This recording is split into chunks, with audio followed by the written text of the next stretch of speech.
for 22 million years.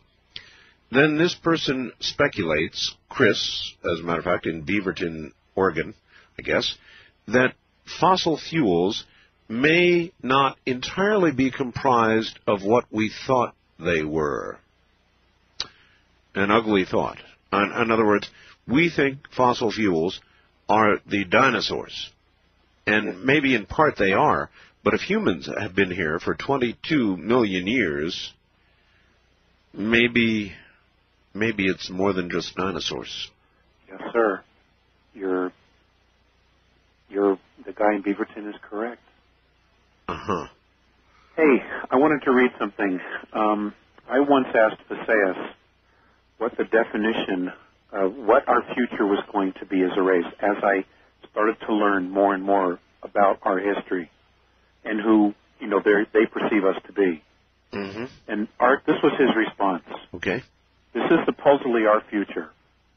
Responsible freedom of self-determination, becoming truly self-confident and free, to unconditionally be responsible for oneself without being coerced to accept some higher authority.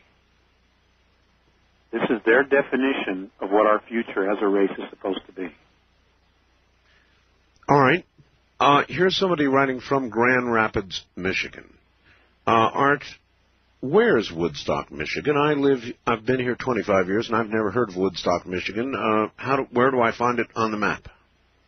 It's in northern Michigan, on the west. Northwest side of Michigan? Yeah, there's a lake, I believe maybe called Lake Woodstock. Okay. Yeah, my grandpa had a cabin up there. You understand that people have a difficult time buying this. I mean, they have all kinds of very deep-seated, I don't know if prejudice is the right word, prejudices of what they've learned and believe. And so they revolt listening to something like this. Well, I can totally relate to that. But Art, I'm just delivering the message because that's what I agreed to do. Oh, I know, but so many things about our history we were told, we would never do. This never could happen. This never did happen. And what happened? We found out differently. And facts do not cease to exist just because people choose to ignore them, whatever they are. There is life out there, and it is abundant. And we have been kept in the closet, in the dark, for a very, very long time. Have you had opportunities to virtually ask them anything you have wanted? Yes, I have. Have you ever asked them about crop circles? Yes, I have. And? They said it's fifth-dimensional geometry. And they are leaving these, the races that leave them, it is a language that is being left for the Magi. Now, who are the Magi? The Magi are the blue bloods. They are what's left over. Let me back up a little bit. The Magi are human beings whose bloodline is extraterrestrial. Now, we'll just take Nibiru. We'll just start with them since they were the last massive group that were here. Right. Okay?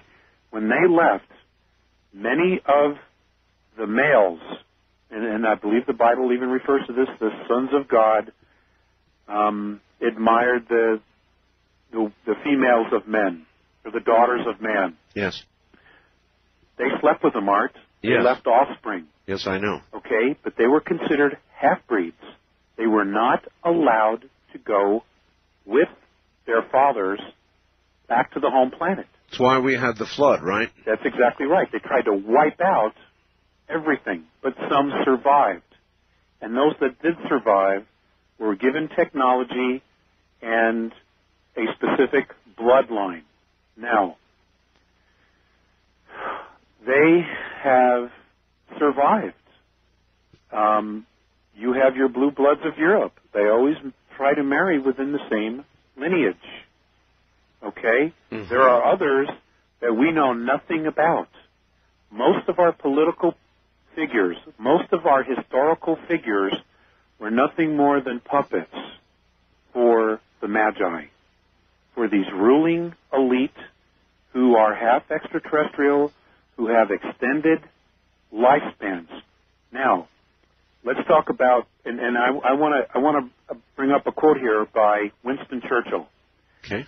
After the Bretton Woods Conference, after World War II, he walked out of a meeting, and he turned to a friend of his who was a reporter and said, you know, the world is run by very different personages, and when spoken of, even in private, you only dare do so in a whisper. Now, he didn't say human beings. He didn't say man. He said personages. Mm-hmm. And that means personality.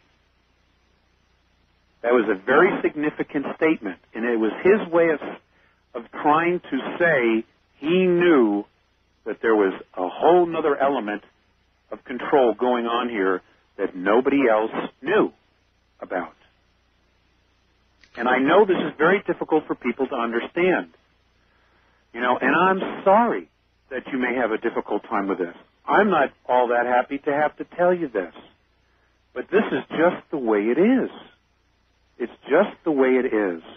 Everything, virtually everything we have been taught is not the way it really is. The Bible?